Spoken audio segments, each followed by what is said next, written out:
السلام عليكم، مساكم الله بالخير. قبل 140 سنة كان أحد أبطال شمر يدعى عبد الكريم أبو خوذة، لقب بأبو خوذة لأن أي شيء عنده يقول لك خوذة. ومن شدة كرمه حتى الدولة كانت تساعد على هذا الكرم، لأن الأعراق كانت تعيش أجمل لحظاتها.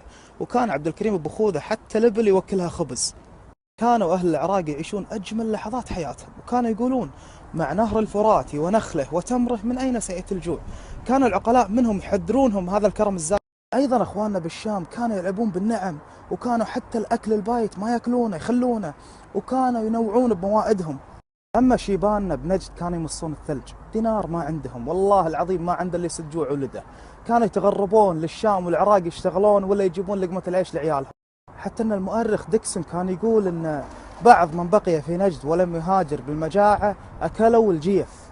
بعض القبائل أكلت الجيف من شدة الجوع. اليوم تجري علينا وعليهم سنن الله سبحانه، وتلك الأيام نداولها بين الناس. وين وصلنا حنا وين وصلوا؟ شوفوا العراق وشوفوا الشام وشوفوا الخليج العربي. اليوم والعياذ بالله في نجد نسوي نفس سوات الشام والعراق، ولا قرأنا التاريخ ولا اعتبرنا. لا جانا ضيف ذبحنا له 10 ذبايح ونخليه يغسل بدهن عود، أعوذ بالله. اليوم شمال الخليج حرب وجنوب الخليج حرب، وكل دولة قاعد تعلن عن عجز ميزانية.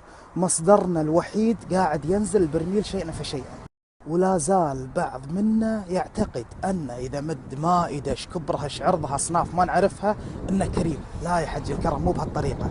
سليمان الهويدي يقول: أحب الكريم اللي يفرج عن المعسور، اليوم من عطى حتى هله ما دروا عنه، هذا هو الكرم. أنا ما جيتك جوعان.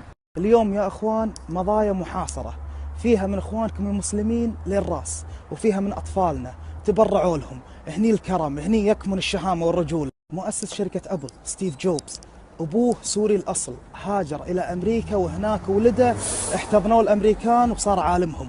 والله العظيم لو هاجروا أهل مضايا بسبب البرد والجوع وطلع من صلبهم عالم مثل ستيفن جوبز، والله راح نعض أصابع الندم، وأخشى أن يسألنا الله عليه.